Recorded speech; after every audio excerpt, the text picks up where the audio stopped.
Let's talk about one of the most popular questions. Why should I believe in God whom I don't see? Especially in this materialist time, this question is asked quite often. In fact, this is why many people become atheists. Let's answer this in 4 points.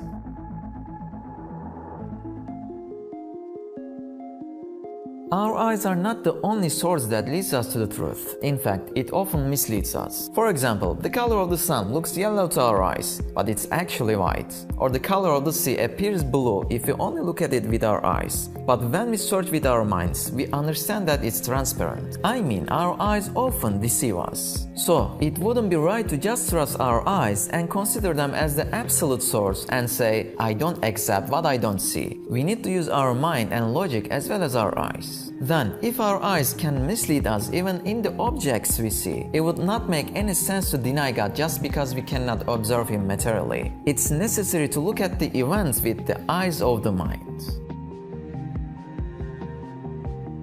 In fact, we already accept many things beyond matter. For example, you open this video using your free will, right? But you can't show me your free will materially. And you cannot deny free will either. We can count many more examples. For example, mother's compassion. Everyone knows this, but nobody can show it materially. Or justice, love, brotherhood, morality, goodness and evil. Even the gravitational force is accepted by the whole world and whole scientists. Everyone says there is a force of gravity, but nobody can show it materially. It has only knowledge and is not material. That is to say, we believe in many concepts beyond matter without seeing it anyway. So, it doesn't make sense to say that we cannot believe in a creator just because we don't see him and we don't observe him materially.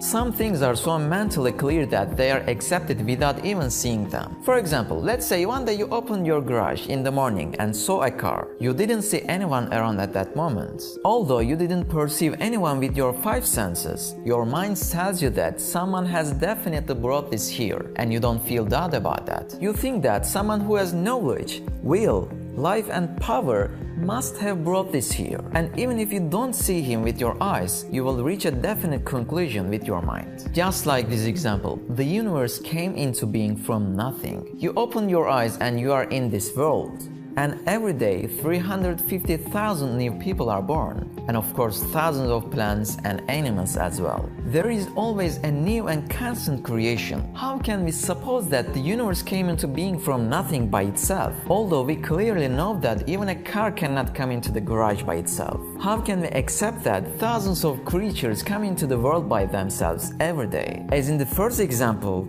there must be a creator who has knowledge, will, life and power. Even if we don't see him materially, we can see him with our minds. The artist isn't found inside his art materially, just as a painter is not found in his painting, or a carpenter is not found in the table. The creator of the universe should also not be found materially in the universe. Art already tells us about its artists, and also a painter doesn't share the same nature with his painting. So the creator is not similar to what he created. They are two different natures. God has a nature that is free from matter and space. Then, to expect to observe the creator materially in the universe is the most fundamental mistake. What we need to do is to use our mind, observe the book of the universe, and find its writer. Everything, every detail of the universe tells us clearly about Allah, God. Just be careful and read the subtleties of His mercy and wisdom through the chain of events. दीन की बात फैलाना सदक़े जारिया है। सवाब की नीयत से video को शेयर जरूर कीजिए। जज़ाकल्लाह।